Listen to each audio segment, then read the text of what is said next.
All right, so some of this information that I'm going to be talking, Sarah already knows, but she'll step in as soon as she gets in. Let's talk about sales and CSR activity. Okay? Everybody in this company can only start in sales and CSR. And then from there, you can get into service because you know about sales. If you don't know anything about sales, you can't start in service and then work backwards into sales. It just doesn't work. So everybody, no matter what your job is, you're gonna have to understand CSR. And that is, if that phone's ringing, everybody's running for it. So that's why while you were here doing this, there's no such thing as that's not my job. Yep. So if you're busy or in the bathroom and that phone is ringing, 3 rings. How may I help you? Just hold on 1 second. Hey, Judy, I got a call here for you. Got it. Oh, Judy's in the bathroom. Like, okay, sit down and fill out this sheet. Everything has a game plan, okay? So whether you're a bartender or whether you make sandwiches at Subway, everything has a standard. So you don't learn how to make sandwiches by making sandwiches. You don't learn how to mix drinks by mixing drinks. You learn what the ingredients are. You don't bake a cake by baking a cake. You learn what the ingredients are, right? Yep. So somebody says, oh, you need flour, you need an egg, you need milk, I need this. So you sort of build a cake. You make a cake in your head first, and you go through all the process. You got to put it in the oven for 30 minutes. You make a drink. Oh, it's a little bit of it's ice, a little bit of orange juice, a little bit of vodka, Grand Marnier, and whatever. And then these are the more or less the amounts. Everything you'll ever do, you have to know first theoretically how to do it, not practice doing it, because then you're going to screw it up all the time. Okay? A pinch of this or a splash of that, you don't just do it. Because if you always use your head and you're going to be a bartender, you study a bartender book, you know how to make 1,000 drinks. That's part of your test. You'll only make 100 drinks your whole life. But to pass the test, you have to learn, know and memorize how to do 1,000 drinks to be a certified bartender. So when you finally get your certification, what do you do with the book? The book of 1,000 drinks. Where do you put it? On the shelf. On the shelf. Put it over here. Because everybody that comes in, hi, can I have a tonic and water? Can I have a 7 and 7? Can I have a gin and tonic? I mean, these are the bare. There's 100 that you'll do. Can I have a beer? Like I know how to make 1,000 drinks. I can make you a martini from Tahiti. And people go, I'll just have orange juice and vodka. Yep. So sadly, to pass a test, you have to know everything. But in reality, you're only going to use 100. That's okay. We're not going to just teach you the 100. We're going to teach you the 1,000. Because every now and then, there is going to be somebody that's going to ask for one of those exotic drinks. You don't have to memorize it, but you have to pull the book. So with that being the case, we now need to have you understand why we make you fill this out, because you're not going to remember it. Every line here has a reason. And every time you collect information here, there's 5 sales. Okay? That could happen. Right? And so I got to teach you guys what those 5 sales are, so that after you work with that client, and you can't close that client on what they initially called you for, there's something else you can sell them. Got it? Right. So I got to tell you why you have to understand that in this position here, you're constantly looking for opportunities or creating opportunities and looking for opportunities. Otherwise, if you just answer the phone, hi, connect, sit back, you'll be bored all day long because there's nothing else to do. There's plenty to do. Hi, connect. Hey, what happened? No? All right, let me see if I can get the second half of that. Hi, reconnect. If you didn't want that, do you want this? Hi, did you get that? Okay. There's a third thing we can do with this call. There's a fourth thing we can do with this call. There's a fifth thing we can do with this call to always make money from it. Because I paid for somebody to call me. I paid Google to have you find me in Google to call me. And if I just take that first phone call and say, hey, you want it? No? And I throw it away, what am I throwing away? Money. Money. So if all of a sudden you call me and I try to sell you the first thing, price high, you don't buy it. I sell you the second thing, the third thing, the fourth thing, and then even if at the end I can just take your body, churn it up, and throw it into the ocean so that the fish will come and eat you, right? Yep. Even that makes me money. So every client that's coming here, I'm going to tell you where and what we need to do. I'm not going to get too specific, but I'm going to tell you what you have as activity to do here that you're not doing. So I will need you to make little notes all over this thing and why we do this. And you got to fill out every single one so you can help me know the backstory. Okay?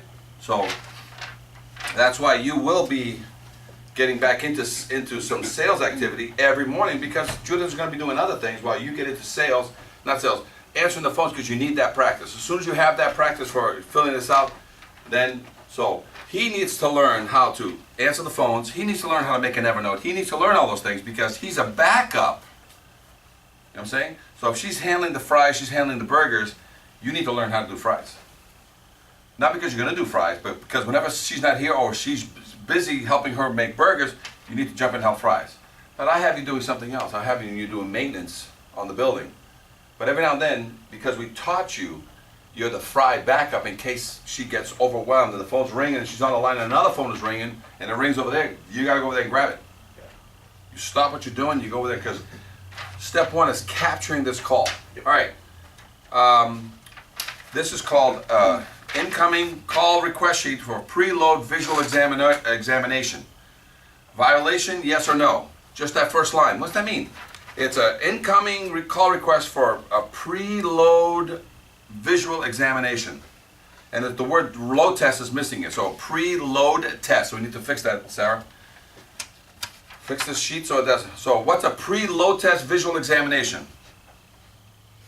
Anybody? A visual examination prior to the load test? Exactly, that's all it is. So it's an examination. I'm calling you for a load test. Do you understand? So everybody's calling you to get a load test. What do you have to, you have to correct them and say, You don't need a load test. You you do need a load test. But before you load test, what do you need? Examination. You need a pre-load test visual examination. Write that down. So you're going to correct people already for me. I got a violation and the city official said I need a load test.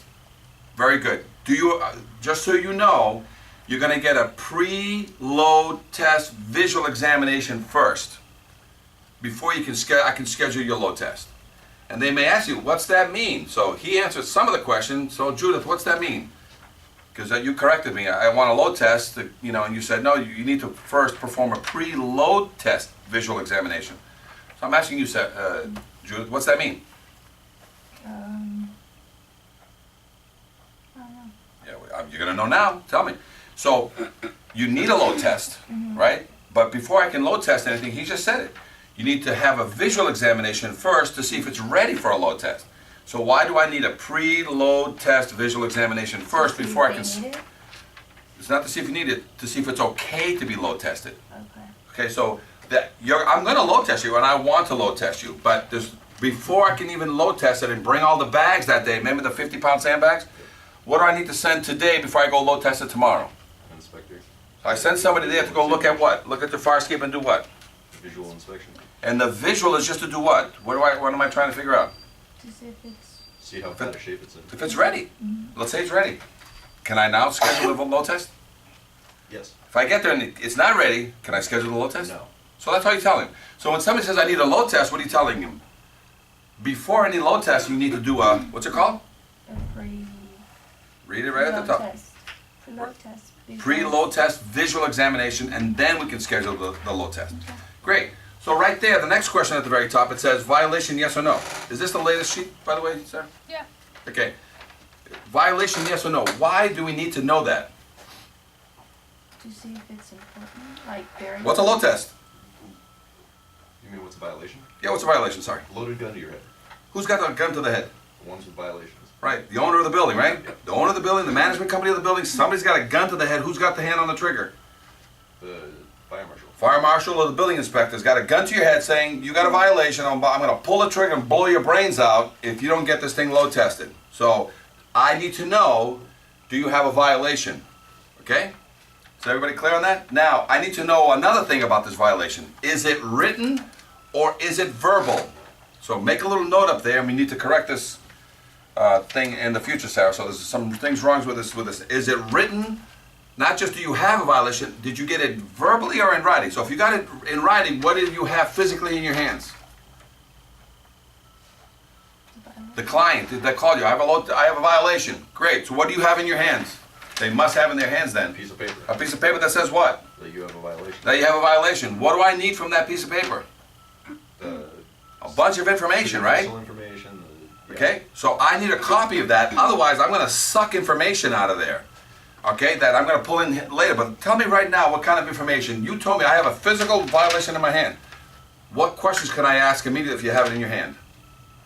First of all, can I get a copy of it? Right. They're gonna say, am I gonna fax it, am I gonna email it, am I gonna scan it? Doesn't matter. Does anybody have those Just- skills? just- Anybody have those skills? Yep. No, they don't. Everybody out there is brain dead. Yeah.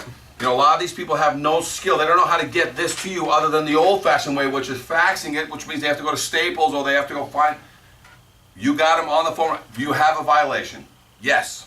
Is it written or is it verbal? Right? Because sometimes they tell you, I don't have a violation. But the building inspector was here and told me to get this done. So what does he have? A written or a verbal violation to do this in 30 days? Verbal. You got a verbal. It's still a violation. Just not on paper. It's just not on paper. Do you understand that? Make those notes. That says you're inquiring. You're getting to know these people. It's a story. Say hi. So let's start right off the beginning. Judith, I'm going to play with you all the time. And you're easy. I'm calling. I need a load test. What's the first thing you tell me?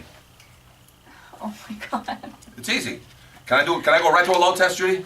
No. No. What do I need? Look. A preload test, visual examination. And then can I go to the load test? Yes. Perfect. If I pass or fail. If I fail, I go to load test, and if I pass, I go to load test. No. No. So I have to pass the pre-load test evaluation, saying you're okay to be tested, and then, but if I don't pass, then we'll talk about that later. So a specialist, a fire escape specialist will explain. The next question you always ask at the very top is, do you have a violation? They're going to say, what, Judith? Yes or no? Yes or no. If they say yes, what's the next question you ask them? Verbal, is it verbal or written? And it's written. What do you say? What's the next thing you say? Let me get a copy. Let me get a copy. I need a copy, but in the meantime, because they're going to take a million years to get this copy to you, what do you need? You ask them to go get the cop. Do you have it there? I need some information from it. Okay. So they say, yes, I do have it here. Say, go get it, please. Okay, this is a game. You're playing this game. So I have a violation, and they say, they can say, no, I don't have a written violation. Okay, great. Why are you calling about this in the load test? Oh, because the city official was here, and he told me to have it looked at. So what do you say? Say, great. So you have a verbal violation, not a written one. Mm-hmm. And both come with how many days? 30. 30 days, right? Yes. If you look down here. Yeah, I know. I'm just letting you know that that's, we Yep. didn't know what that, it just says Yep. that. Well, I know. I'm going to hit. Yeah, I'm just letting That you- question is coming up later. I'm just telling you right now because you need this right now. Do you have a violation written? It's verbal. Verbal, great. Who told you? Right? Again, all these questions are coming later, but because you have this information, there's no sequential order of this information. You'll fill it in as needed, right? So, it's Captain Johnson. Got it? So when they say it's a verbal, you say, great, who told you needed this? Captain Johnson. Do you have his number? Because they usually give you a card, right? And they say, no, I don't have his card. Well, can we get Captain Johnson's name, his phone number? Can we get it off the internet? Yes. Yes. But if they have it and they have his card and they have the violation there, So so easier. it's so much easier. Just give it to me because we're supposed to reach out to them, okay? So now, type of service that they need. Inspection, drawing, repair, commercial, residential, other. Other could be anything else. General repair, broken, accidents, can be anything else, okay? Okay. So the first thing, right off at the very beginning, you got to put your CSR name, your date, the time, and the call length. Why do we need to know the date and the time, the call length, and the time that you got this call in? Not only the time that it came in, but how long it took you to close this. Why do we need to know those things? So you spend 10 minutes on the phone or half hour? Exactly. We need to know how long it takes you to get a client all the way through the paper Right. and connect them to one of us. Got it? So you have to fill this out, and every one of these is reviewed every day. If you fill it out well or you fill it out badly, because we need to review it every day to make you fill it out to a standard. Every single one. And by the way, one of the reasons why we have you fill this out and immediately get it online, even though you're building the Evernote, which could take time, interruptions and all that stuff, this has got to go online immediately. Because every now and then, this is all I got to work with, to make a phone call. Because it's been too long, the client's been on hold for too long. Or we haven't got back in time and you got distracted and you have to go to lunch, you have to do this. I will make this job fly with this thing properly filled out. Got it? All right, the next one. May I have your name and number, and so we can, in case we need to reach you, in case we get disconnected. That happens all the time. Yeah, my name is Mary, and this is my phone number. We have a main number. How many people have main numbers anymore? Office people do, you know, when it comes to commercial, but when it's residential, a lot of times their cell number is their main number. And why we want to get a fax? For the violation? Yeah, Right. sometimes some people are old, they actually still use faxes. And they don't want you to email anything to them, so we need to get their fax. So you need to fill this out correctly and ask them, do you still use fax? And some of them are surprised to say, yeah, I do. I still have my fax machine. Great. Let me get your fax number, and let me give you our fax number. Now, it's at this time, as you start getting the site address, you know exactly where it is, including the zip code.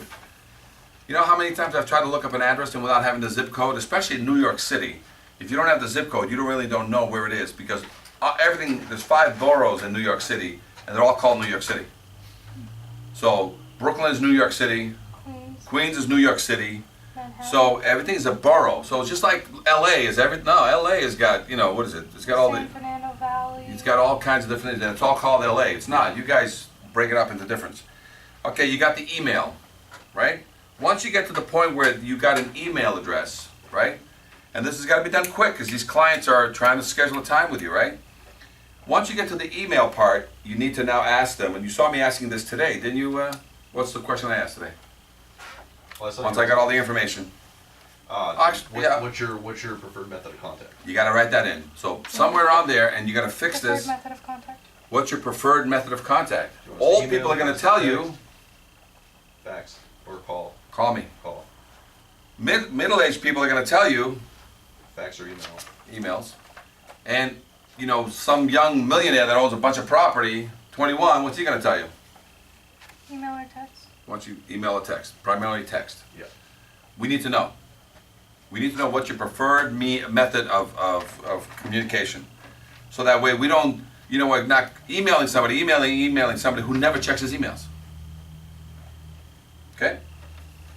So now, the mailing address, if different, okay? Now, this is where you start getting, you have to start moving around, because sometimes you don't touch this till the very end, because you've already asked me for the site address. Why do you need my mailing address? If you're going to email me stuff, you know what I'm saying? So you got to move some of the stuff around. I think mailing address should be towards the bottom as some of the last things you need to do. So Sarah needs you to investigate this and recalculate the order of these things to say, what do you ask for, but at the end when you've done your spiel and you've done your conversation, okay? Now, number of fire escapes, very important, right? Because you say you have a building, they're going to say, well, I have 7 fire escapes. And they're sometimes talking about how many balconies they have. You don't know. How many fire escapes systems do you have? So you need to modify that to say system. A system is whether you have 2 in one row or 5 in the same row, that's called a system. That is called a fire escape. Okay? So you're really asking them how many fire escapes do you have around the whole building. So I have some in the front, some in the back, and 1 on the side. So you have 3. That's 3. Yeah. You have 3 systems, okay? And what type are they? Okay, what type of, because you haven't done this yet, you haven't brought it up online yet, but you say, what type of fire escape do you have? They're like, what do you mean? You say, you have a 3, you know, now you need to talk a little bit of a story here. So you have a 3-story building on a commercial building. When you come out a door or a window on the 3rd floor. Okay, so write this down. This is one of the questions you asked. When you come out the 3rd floor, you come out a door or a window? Or I come out a window. Great. You step on a balcony, a platform? What do you step on? Yeah, I step out on a platform. Great. When you go down the stairs, so you walk them out of their building. Got it? I need you guys to walk them out of their building. So when you walk out the window and you step on this platform, do you go down a set of stairs or do you go down a ladder to the floor below? Oh, I go down a set of stairs. So from the 3rd to the 2nd, you go down a set of stairs to another platform down below. Great, what do you do next? Now, this is where you write all this stuff down here, guys. Look. See this spot down here? Yeah. This is the scratch pad, right? All the little quirky things the guy says. No alleyway, no spaces. Write down some of the information that you're getting. All right. Now we're still here on the number of fire escapes, number of floors, 3. Where's it located on the building? On the back. What type is it? You don't have any room here for what type it is. It's a fire escape with stairs and a cantilever. Well, you need to describe it down here. So you come out a window, step on a platform, go down the stairs, get another platform, then it's a ladder to the ground. That's all I need to know, because if you don't have a picture of this thing yet, okay?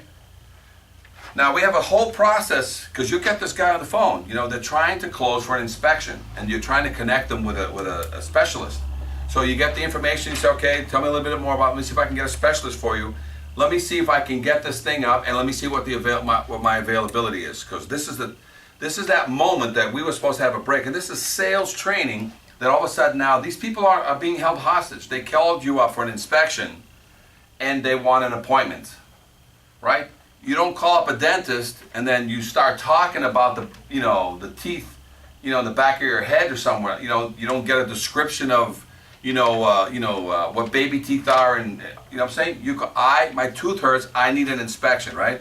So they're calling you up for a violation. So you need to do the next 2 steps is try to get them connected immediately to somebody, or you have to have an excuse why you can't connect somebody to somebody, but you got all the information. So right now I need, because you're going to put them on hold to connect them with somebody, and you've got the basic information enough so that if somebody is available, you can say, hi, I got somebody in line. Can you take the call right now?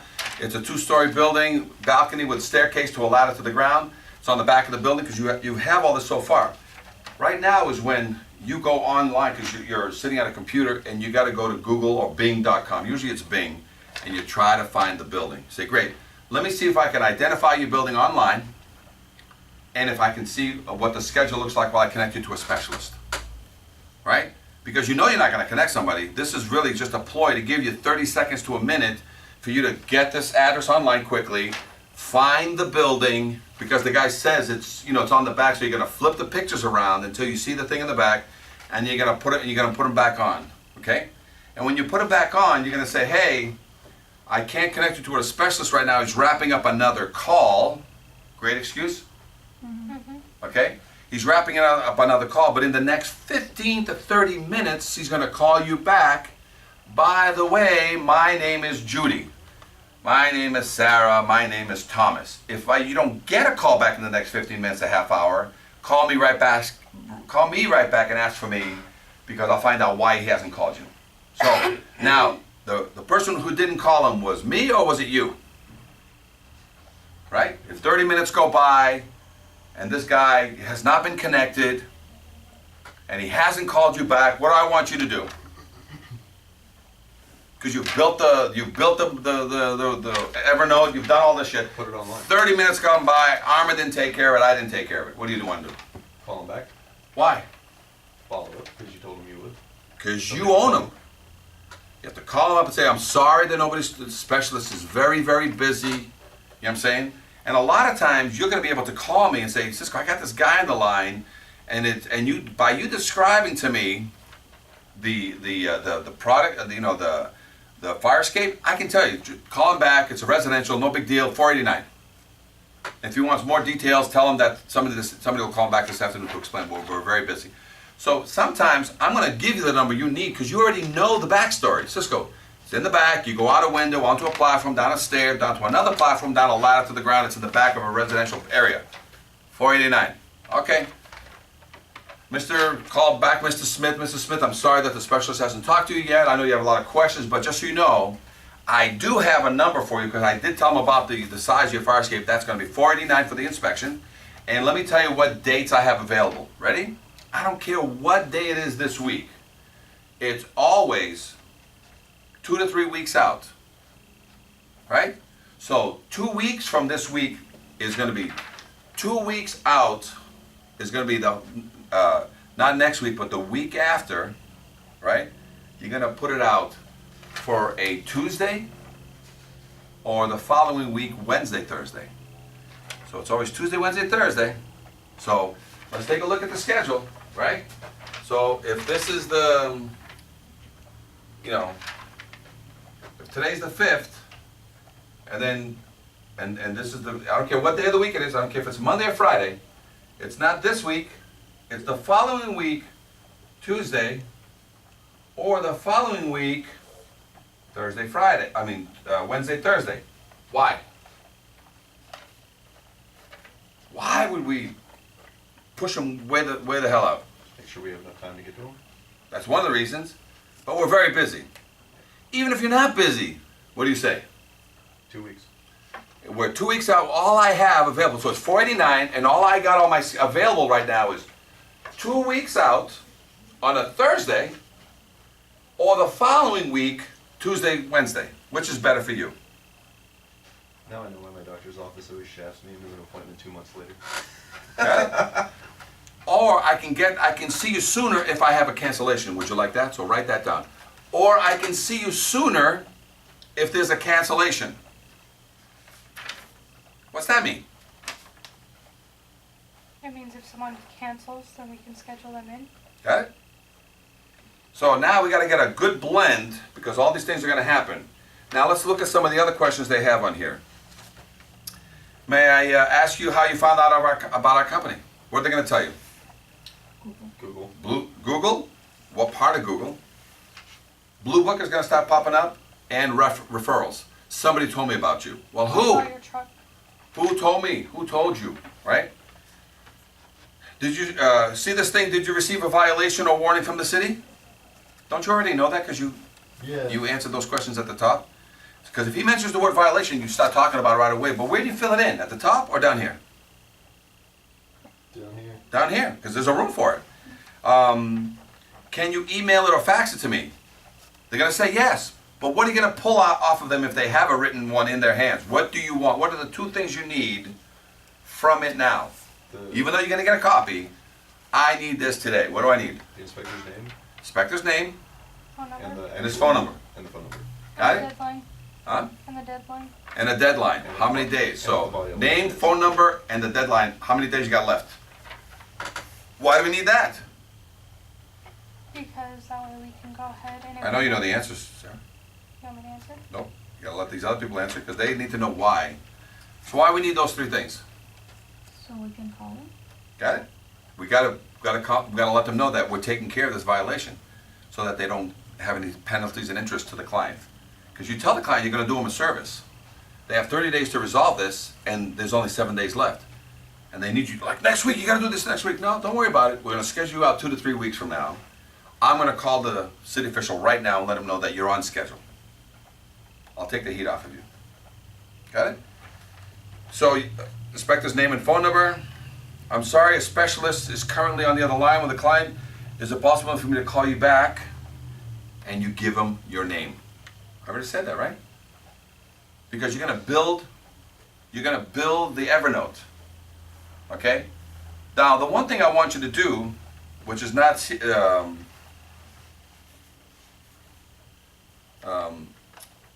the one thing I want you guys to do that is very important when you're about to let this client go back is make sure that they know you're their contact, not me. And that you're gonna reach back to them in the next 15 minutes, a half hour, even if they don't call you back. But if all of a sudden nobody contacts, for whatever reason, this specialist doesn't call you in the next 15 minutes to half hour, please call me back and I'll get you the information you need.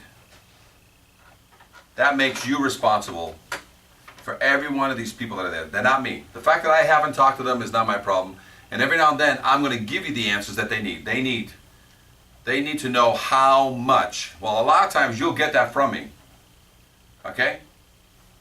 And then when you call them back, the only thing you already know is what dates do they have available. So, Judy, what day do you have available? I just called today. What date? Tuesday? What date? Follow this. I'm calling you today. When's my first appointment? 2 weeks. Oh, 2 weeks from now.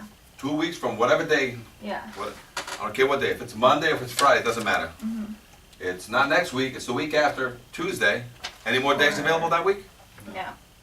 Then what do I have? Thursday, Wednesday or Thursday. Wednesday or Thursday of the following week. Yeah. Doesn't matter what time you book them for.